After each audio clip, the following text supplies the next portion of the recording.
bit of what I'm working on right now.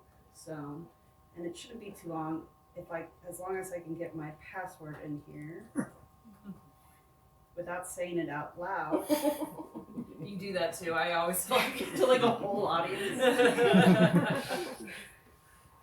All right, so this book took me about 20 years from start to finish.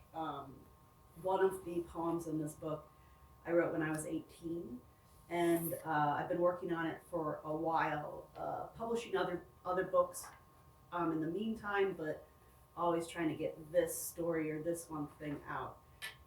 And so it had gone through so many different formats, and it reached this point where I knew that I needed to draw some of the sections as comic book sections, but I didn't want to because I'm lazy, and that seemed like it would take a long time, and it did take a long time. So this is the final product of sort of, we can talk about it more, like a long line of different attempts at making this book. On this tour route, you will follow in the footsteps of the Union and Confederate troops. Terrains and tree lines have changed little since that day. As you walk, imagine smoke. The trees were spattered with blood and the ground strewn with dead bodies. Field number 1. As a child, I saw ghosts. I played soccer near the battlefields of Bull Run and woke at night to hallucinations. We lived in a town called Fairfax Station on the Virginia side of Washington, D.C. The town was named after the train depot at the center, which was built in 1851 on the Orange and Alexandria rail line. This station acted as a triage stop and medical evacuation site during the Civil War, where locomotives would deliver the critically wounded from the front lines of the battlefields 11 miles away, through forests thick and older than envy. It was near this station that a nurse named Clara Barton, the future founder of the American Red Cross, assisted in relief and evacuation efforts. Accounts tell of amputated arms and legs littering the surrounding woods. 2 miles from this station, and 150 years later, deep in the pocket of those woods, my family's house was built. The room I slept in was walled, and the hallway through which the ghosts would begin to appear was carpeted with an eerie glow at night. And on the nights that they would visit the wounded wraiths and faceless shapes, I would close my eyes and apologize. In the daylight at school, in my first attempts at writing poetry, I fumbled disjointedly in fits and fragments, trying to describe those eerie visitors in my house and on that field. Erasing and scratching, mashing sentences from my homework with phrases from my history books. For me, the beginning of poetry was an attempt to explain these things, these visions. So here's one of the poems that came from that sort of mashing up of history books, assignments, tour. The hallucinations begin when we move to Fairfax Station. Down the dark road, the crowds of wounded, bloody, and pale. The soldier remembered odd bits and pieces, like the fact that his gun grew so befouled. Some nights they come from the hallway. They drag themselves into my room. With gunpowder, he had to smack its ramrod. Most often, I just have to say, I'm sorry. I'm sorry, I'm sorry, I say. Against a fence to push in a cartridge. Remembering a field with a bullet shell in it. No one else seems to see these things. Here's another one from that section. Our town where the medic camp had been, Fairfax Station, Virginia, they arrived by train, the injured. It is deep in the books, body parts, deep backyard. I know the folding open of trees reveals endless scenes. While I was researching this book, I started with trying to explain soccer and trying to explain the visions that I had as a child. And I ended up doing a lot of research at Bull Run once I found out that we played soccer like right next to there. And you know, the refs would have us like check the field for artifacts at that specific set of fields. But I toured Bull Run as a kid. They would take me there, you know, for a class field trip. But when I toured it as an adult, it was a lot different. And I ran across things that I hadn't ever known about and hadn't noticed as a Virginian, and they ended up entering into the book in sort of a powerful way. I knew that I couldn't ignore these like things that I was discovering while researching for the book. So this is part of those discoveries. Here stood the home of James Robinson and his family. Born free in 1799, James is listed as being of mixed racial parentage. Family oral history suggests that James's father was possibly a member of the Carter family of Pennsylvania plantation. In 1840, James field officers. Johnson's personality led those troops forward, keeping the regimental flag at his side. The Robinson house and the farm are pictured in the background. Park officials are looking into whether the fire at the house on the site of once was a free slave's home might have been racially motivated. Field number 5. My house was a house full of ghosts. I'd been writing about them this whole time.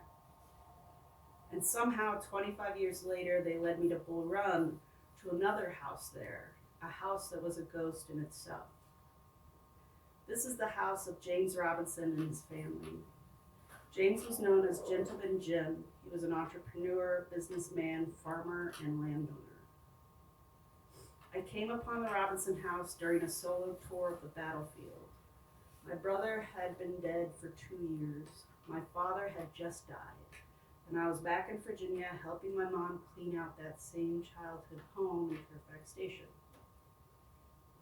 And though I'd been to Bull Run countless times in the past, I'd never noticed this particular landmark before. The Robinson family lived on the northeast corner of what would become that infamous battlefield. Artifacts in the visitor center included children's toys and games, as well as tools, quilts, furniture. James was a free man. He was married to Susan Gaskins, but since Susan was a slave, when their children were born, by law, their children were also slaves. James endeavored to purchase his children from slavery. Before the war began, both sons were sold off by their owners to work on plantations in Louisiana. Alfred eventually found his way home after the war, but the fate of James Jr. remains unknown. The fate of James Jr. remains unknown. Their son was sold. They never saw him again. For black families, this was a common occurrence. Standing there in the field reading this sign, I felt punched in the gut. How had I not seen this before? How had I been so unaware of these basic facts? The history had been erased, and the need to erase it had been so great that someone had literally removed the house from view. The Robinson house endured both the first and second battles of Bull Run. Yet, of all the buildings on this federally protected property, only the Robinson house was burnt down by an arsonist a full century later. To see the absence of the house now, to reckon with this history, this made me very uncomfortable. I did not like this feeling. In fact, I had the immediate urge to avoid it completely. But this discomfort was a sign to look closer, to see how these histories were removed to negate their power, and ignoring them now would only serve to allow that those systems of oppression continue. The Robinson house would not leave my mind, but I had no idea what to do with what I'd learned. It seemed best to let the research lead me.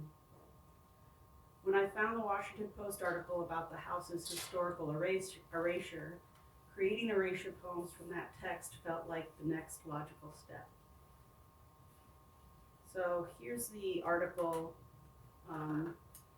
about the fire in the Post in 1993. I looked this up and I read it over and over and over again. I wasn't quite sure exactly what to do with it, but eventually I decided that I'd try to make erasure poems, so I'm going to show you a couple of those. Arson is suspected in fire at historic site. The house where black people traveling between Warrington and Alexandria would spend the night. No, no, no, you can't bear it. As looking at what was once a freed slave's home might not be great to think about.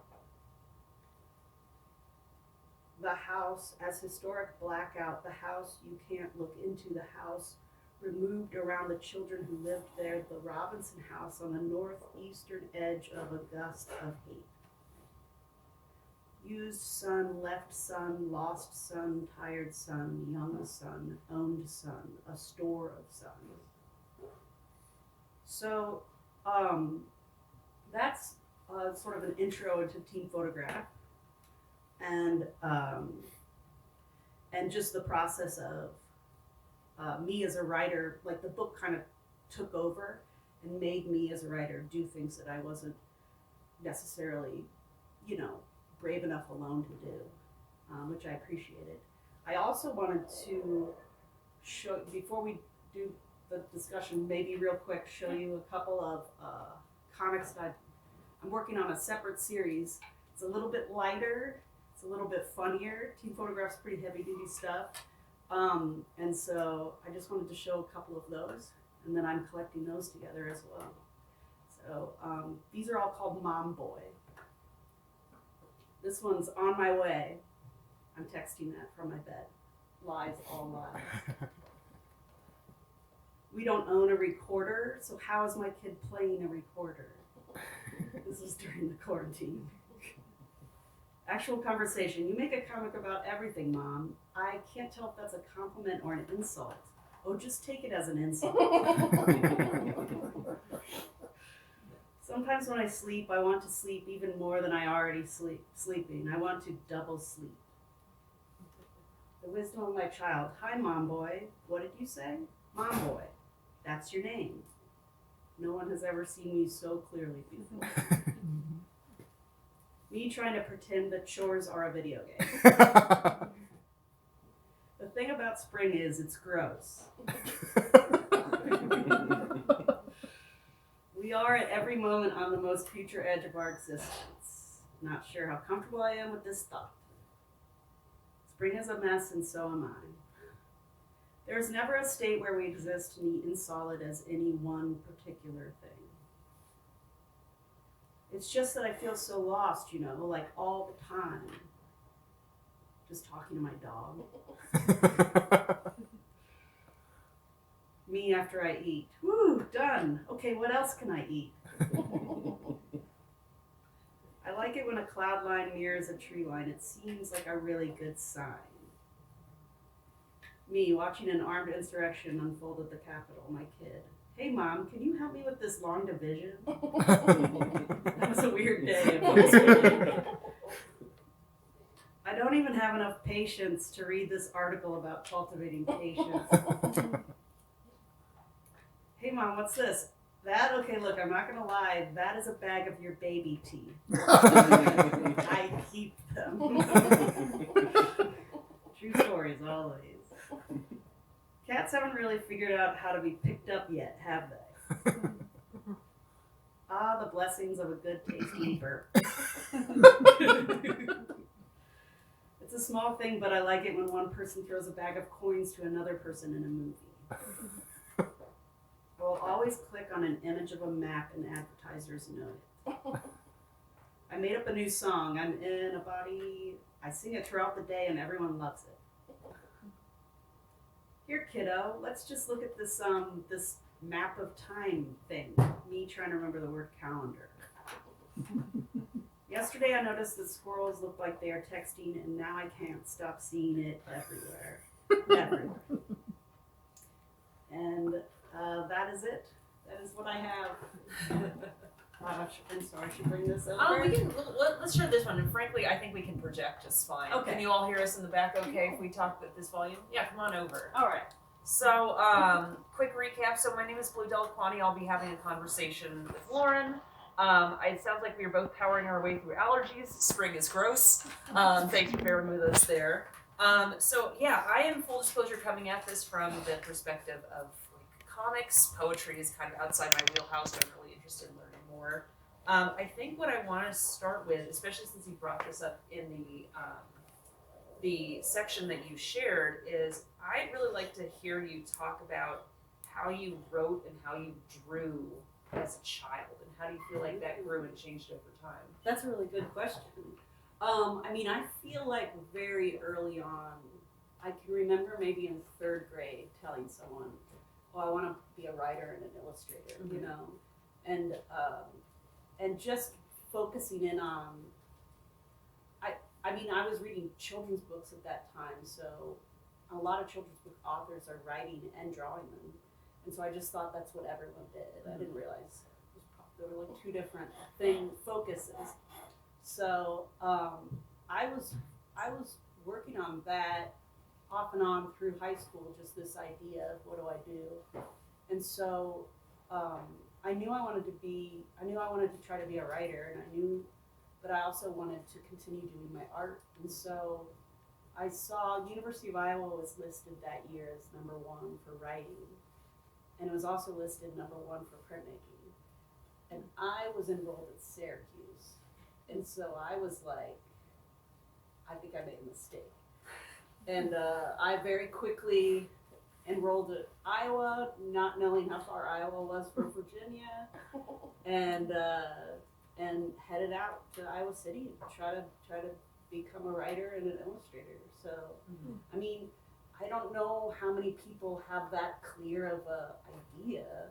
I feel really blessed that I did, you know, that I was focused enough to sort of, and then to follow it through, because I thought it was going to happen like immediately, that everyone would just see my brilliance and I'd be on the top of the charts, and it just doesn't happen that way. I mean, it's just, you have to work and work and work and work and work. So I'm also glad that there was that perseverance in there. We talked a little bit before the panel actually started about how comics became part of your practice, because it's part of a regular part of your practice now, it seems, but it sounds like it wasn't always that way, that you kind of have come into it fairly recently. Do you want to talk a bit more about how you got more acquainted with comics? Yeah, I mean, I was sort of focusing on fine art, and I really liked printmaking, I really liked painting. I didn't really start to notice comics or think of comics as an art form until a couple of friends introduced me to like Chris Ware's work, and there was like a guy I really liked, and he liked comics, so I was like, okay, I like comics now too, and I like drew them for this guy, and that's not how you impress a guy, I guess.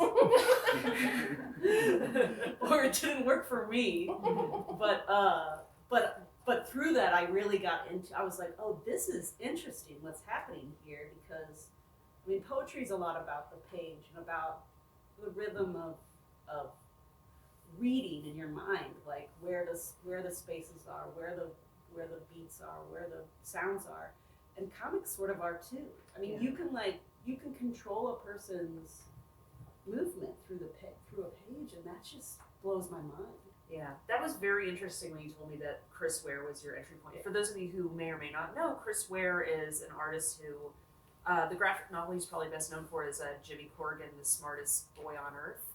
His stuff is very dense, and he's very interested in controlling the direction in which people move across the page. He'll do entire maps and diagrams of like the places that the characters will navigate through. So it's very interesting that that's what you took from being introduced to comics. And I guess I'm curious, what was it about this story and these memories that made you want to use comics as part of the way you told it? Originally it was a book of poetry with 5 poems about soccer in it, and that made it to like the finalist phase of a lot of contests. Or in poetry, you're submitting your work to a lot of contests to get first publication. So, and it wasn't making it through. So I pulled out. One day I just decided I'm going to pull out these soccer poems. I'm going to start a new book, like just around the soccer poems. And that's when I started doing all of the research. I wrote a bunch of poems based on the research, but they needed a narrative. Like collections of poetry are not known for like having a narrative, and this book absolutely needed like a narrative to tell the reader what was going on. Otherwise it didn't make any sense. So I wrote all these like 2 or 3 long paragraph sections to go in between the poetry sections. And I sent that out, and there were good responses, but it wasn't getting picked up.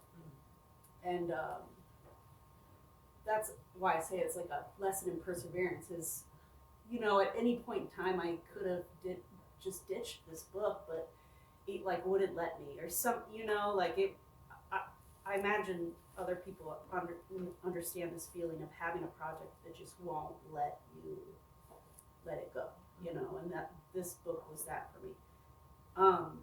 So finally I thought, well, you know what, like these narrative sections, like I'm trying to like visually show what's happening with the poetry and the soccer, and I'm gonna need to draw it. Like it just occurred to me that I'm gonna need to draw the paragraph sections, the narrative sections, Right. as a graphic novel. It just occurred to me, and after that I just couldn't shake that idea from my mind. I had an agent contact me and say I had been doing poetry comics for like single poems, and he saw one, contacted me, and he was like, do you have any other work? And I explained this project to him, and he said, I love the idea of this, but I need to see a finished product. And that's like, you know, I don't know, in my head I want someone to be like, oh, these sketches, we could see the genius, here's $100,000. You know what I mean? Like that's in my dream, like that's the dream of the artist or the writer. But no, so I had to sit down and I drew them all. I said, all right, I'm drawing them, and the drawing of them created more. Like the poetry had to change for the draw. Do you know what I mean? Like they started being in conversation with each other, because I was suddenly drawing myself writing poetry, and then I have to go back to the poetry because I discovered something in the drawing of it. You know. Can you talk a bit more about like sort of what seemed to change about the poems when you found this like visual rhythm to go along with it? So I realized, so like the sections where it's a mashup of like history and quotes from these history books that I was reading, and then quotes from my own like journal entries. I didn't realize that was what I was doing until I like drew Wolfme like doing it in class, and I mean it like I didn't realize, oh, this was exactly what I was doing at the time, until I like recreated it, and that's a type of magic to me. That the drawing of it was revealed to me, you know, a sort of truth. The like, let's see, the different sections had to change, so they had to switch up and change. A lot of the poems got moved around. A lot of the poems got cut. There's a section in there about where the fields were and how close they were to the battlefields, and how we had to pick up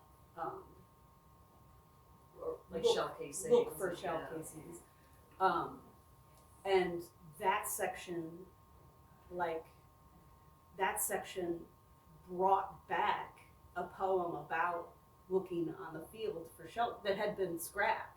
You know, it was like I remembered that poem, and then that poem I wrote several poems outside of that. I see. So I mean, it was this strange like back and forth, Mm-hmm. and then I'd send it out, and again, publishers would be like, "We like this, we don't understand it." So then I'd have to come back and add more poetry sections. So then the book almost became about. It was like trying to describe itself, which is wild. I did not intend for that to be, you know. Yeah. It came alive in like almost a creepy way, you know. Like I hope it's pleased with the work I've done. Something that's interesting, like what you were saying just now, there's kind of like this element of things having layers, things Yeah. having like multiple layers, and things being like soaked with like meaning over time. I had a couple of questions about this. I guess the first question I'll ask is, you have such a strong experience with your childhood home, and like to an extent like the fields of this like a bull run also. Have you ever experienced anything to that level in any other place that you've lived? This is a good question, because this is one reason why, you know, I'm a skeptic by nature, and part of me thinks this is just a medical condition called hypnagogia. It has, you know, it where has, you're like falling asleep and you see Right. something. Yeah. That's all it is.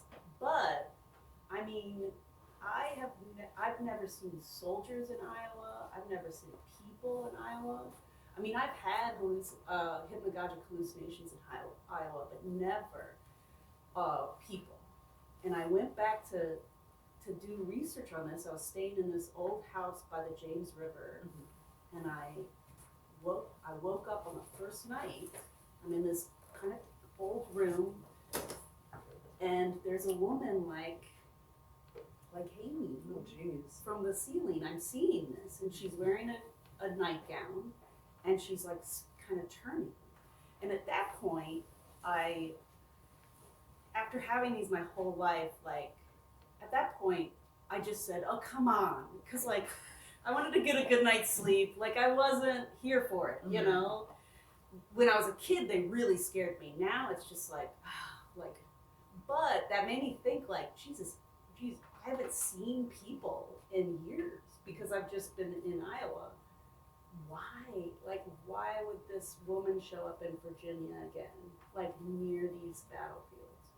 So that's what makes my skeptic brain think, I mean, could it be something more? Mhm. Like, I don't know. Yeah, it's so like tied to the places in these spaces. It Yeah. seems for you, and that comes through in your drawings, like the idea that there are like things layered on top of all these spaces. I'm curious, as you are kind of coming to comics like from this specific direction. There's a saying I tell my students all the time. I'm trying to remember exactly who said it. I want to say it's Scott McCloud, who's a famous like comic scholar. He often says that comics depict time using space. Have you ever heard anything like that before?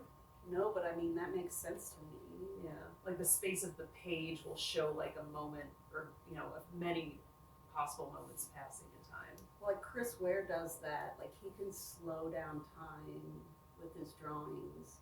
I mean, he's so technical that it's not even something that I like aspire. I can't like aspire to his style because it's so beyond my pay grade. You know what I mean? But like he will like slow down time and speed up time just on a single page, and then he'll slow down the time between words even on a single page. So like the time, so that you hear the silence between the words because your eyes are traveling down. And that just blows my mind. That I mean, poetry does this sort of the same thing. It plays with time a lot, which is why I think they go together well. That was what was interesting, seeing those. Now, what kind of poetry is it where you like omit words from original text. Erasures. Like, I feel like that's quite present in those because there's so much empty, like, negative space that you are, prompted to fill when you read it or when you recite it in, like, one way or another, in a way that's very, like, full of meaning. Erasures are one of my favorite forms of poetry. A lot of people don't like them. A lot of people, in the poetry world, there's conflict around it, but I think it's the best way to write a poem where your ego doesn't get involved, because you have to find the poem in the words. You don't get to, like, start the poem with I, or you don't get to, yourself isn't in there so much. And I love that. I love ways to escape self, like while making. It's interesting. Yeah, I guess if you were, depending on the text you use, you probably wouldn't even see the word I very much. Right, or like you would find the word I, but you're not able to pick the next word that comes. I mean, what the original text is providing you is giving you only a small number of directions to go in. That's true, and it's interesting how, like, obviously the 3 iterations of that poem you made, they're tied together in some really interesting ways, but they do go in very different directions in terms of the tone, or in terms of, like, the implications in a way that was really interesting to see them all together like that. I was surprised because I knew I wanted to do erasures. I knew I wanted to do poems of Robinson House, but I didn't want to be the voice behind them. I didn't want to appropriate the story, or I didn't want me to be a part of it at all.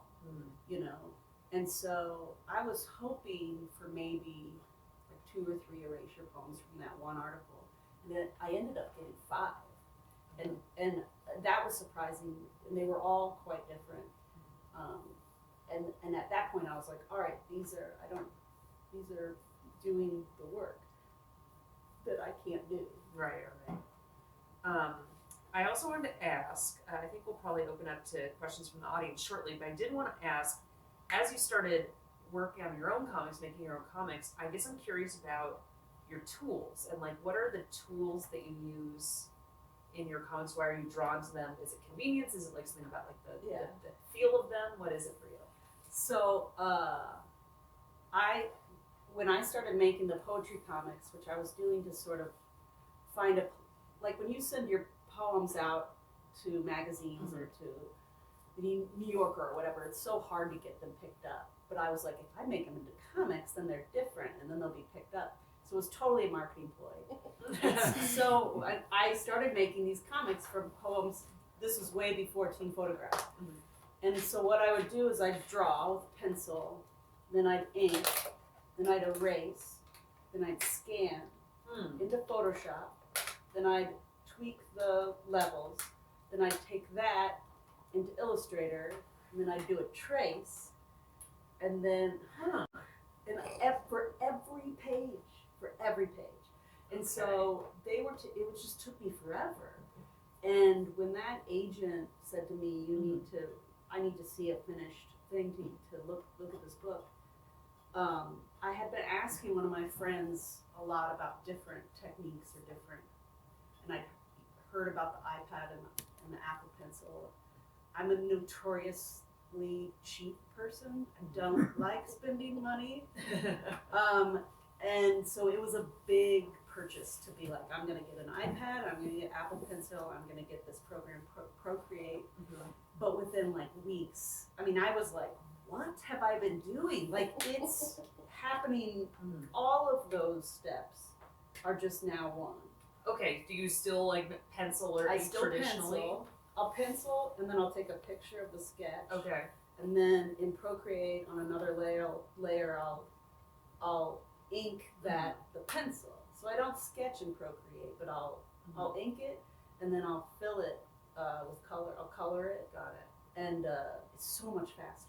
Yeah, I was gonna say, no longer inking twice. Like, that sounds very masochistic. And I teach comics classes. I was like, don't ink twice. But I couldn't figure out how to do it otherwise. Sure. My mind couldn't figure out what is the hack here. So I was so glad to find it.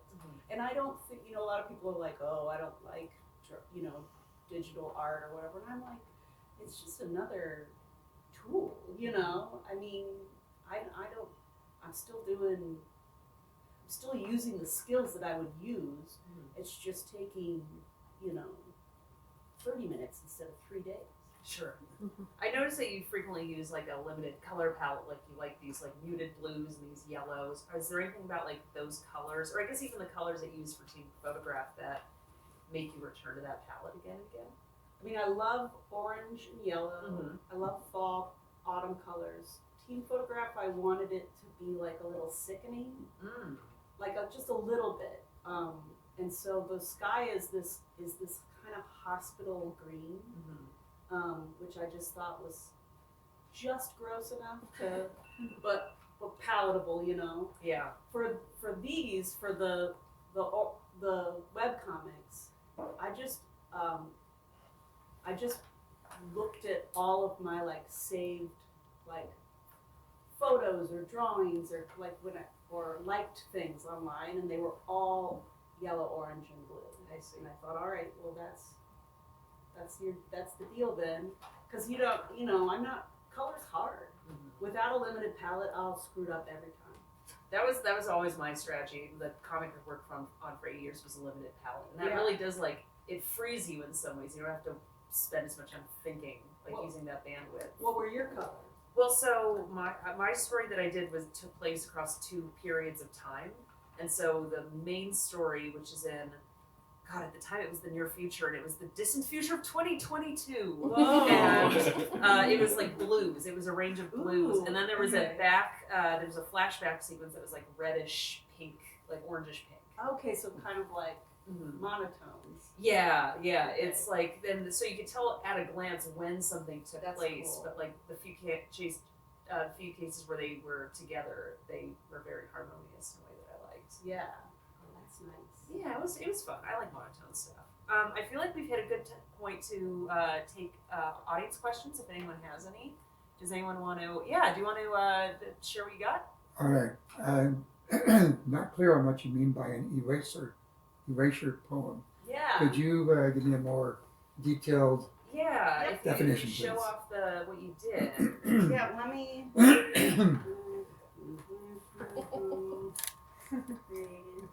I'll change my password after all this. Oh no. It's so hard to do it without saying it out loud. All right. Let me go back here. So, you see here in this drawing. Mm-hmm. So, this is how I learned erasure poetry: is that you take something. It could be a newspaper article. It could be a page out of a book, and you look at the text and you try to find like a secret poem in it. Okay. So there are a lot of different examples of this. I don't know if this is online right now, but some people do it as erasure or as a blackout poetry. Mm-hmm. Is another name for it. Some people make whole books where they'll take an old book and they'll create these little poems on each page, and then they'll paint like a picture around them. There's this. Have you seen Haldeman? No, but I've seen what you mean. I've seen people do that where the text that's blacked out has like art over it. Yeah, like they've completely painted over it. I like seeing the scratch marks. Okay. But so that I don't have an example of. I also did it with Whitman poems in this book. So like, there's a whole section. Oh, here I got my copy right here. Yeah, like Let's see if I can find those. So you took poems by George Whitman and you were. Yeah, it's like Leaves of Grass even, Right. right? yeah. I mean, I thought I was gonna get in trouble. Yeah. Like, and I still think they're coming. Yeah, right. Like that you do this to Whitman. I was like, no way can I get away with this, but no one has come for me yet. So when did writers start doing this? So this, I don't know when. Yeah. I don't know the exact year, but I didn't learn about this until I was in undergrad at Iowa. So I had never heard about that technique in high school. So I think I think there was a book called Humament, which might have been in the 70s, that was like the beginning of the idea of erasure poetry. I'm sure it's been around for a while, like in different forms, but I remember that book was like really big, that people saw that was. And I like teaching it because like kids love it. Like you like give them a Xerox copy of, my daughter doesn't know what the word Xerox means. Oh, woof. Okay. Like a Xerox copy of like a textbook, and then you tell them to do this, scratch it, mark it up, scratch things out, find their own thing in it. They love it because it's just so, it feels so wrong. You know? Yeah. It's kind of like cutting up pictures to make a collage. It is. Like It's it very feels a little collage-like. transgressive. Yeah, you're right. Where you're like, ooh, all right, I'll do this. So I like teaching kids too to do it with newspapers. So, like, bringing that day's newspaper and saying, okay, here's the article. Now find the poem in it. You know, and that gives you like, I don't know. For me, it feels like a little bit of control over a very chaotic world. It's like, oh, I found a beautiful thing in this terrible article, you know. So It's an interesting way to appropriate Whitman too. yeah, Whitman he'd be fine with it. He hasn't visited me yet. I had recently read about like an artifact from Sappho, or I want to say it was like Sappho, where it wasn't the full manuscript, but it was like chipped away or torn apart in some places where the excerpt itself was like really striking and like poetic. And so I wish I could remember. It's short. I'll find it later. Sappho would be cool with that. Oh, Sappho would love that. Yeah, Yeah. we're dealing with chill people, poets. Does anyone else have another question? Yeah, go for it. Are you familiar with Art Spiegelman and the Mouse books? Yes. When I saw the illustrations, they reminded me of Mouse almost immediately. Yeah, and I didn't realize that until I was more than halfway through I was like, whoa, wait a second. So I draw the wolf heads because my brother Ryan, who passed away, he loved wolves, and someone asked me to draw like a journal cover.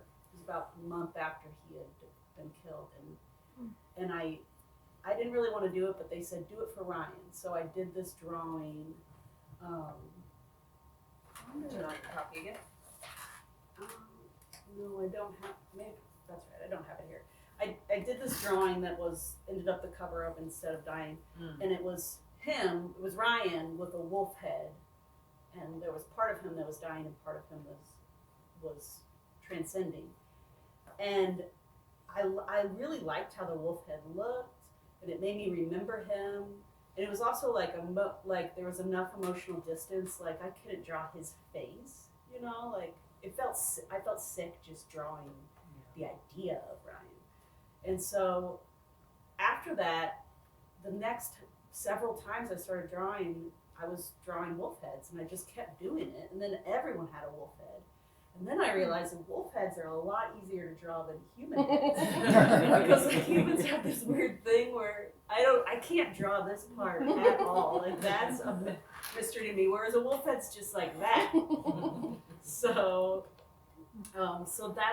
that's where I started doing that. And then about halfway through it, I realized, oh wait, someone has already kind of done this. A different animal. A different, but still the same idea that you'd give an animal anthropomorphic head to a human body.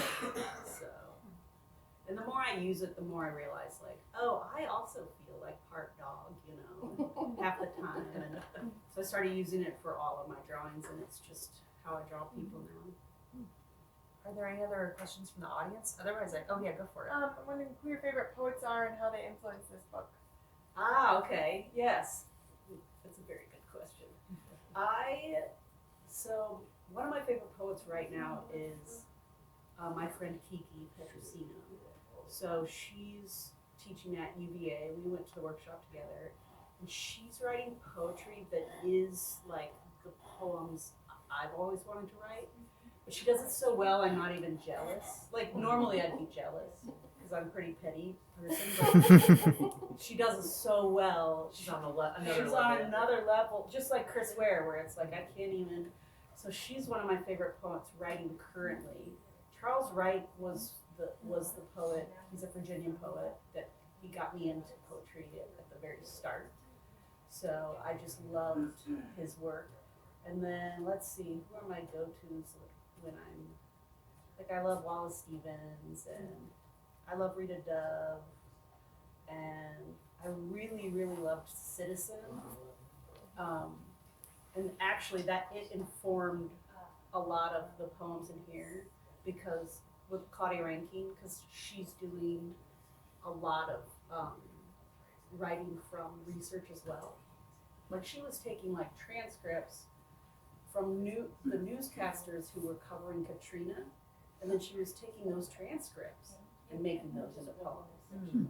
And I was like, that's wild. So it's like you were saying the layering, Right. like there's this layering when you read those poems where you know they're from actual transcripts of an actual event, you know. So, but that's a good question. Any other questions? Yes.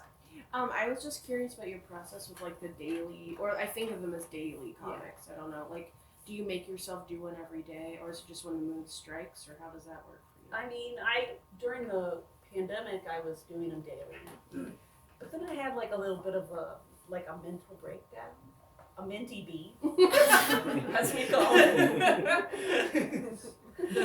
and stopped doing everything for quite a while. So now I'm starting them up again, but I'd say I only do like 2 or 3 a week now. I haven't gotten back to daily. Seems like a lot. During the pandemic, I mean, there wasn't much to do, and it was nice to have that anchor. Like, every day I'm going to draw a comic every day. And I did that for almost a year. But now it's, I'm giving myself a lot more leeway.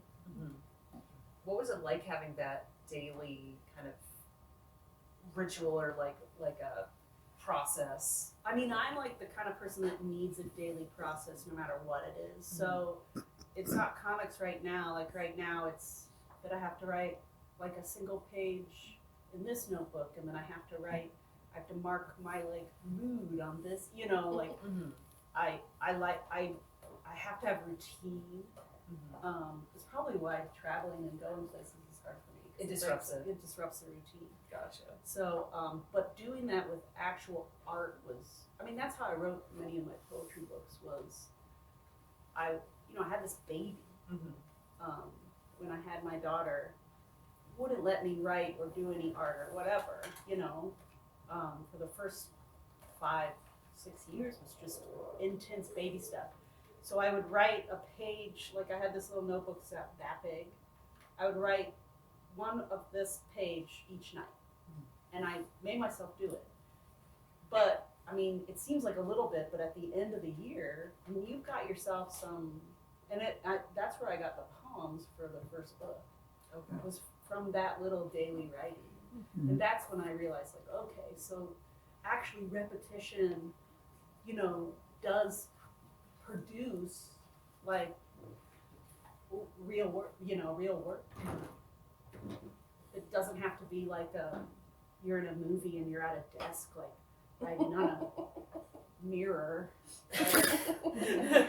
until like 4 a.m. You know, it could be just little tiny bits and pieces every day, so which is a lot easier to manage.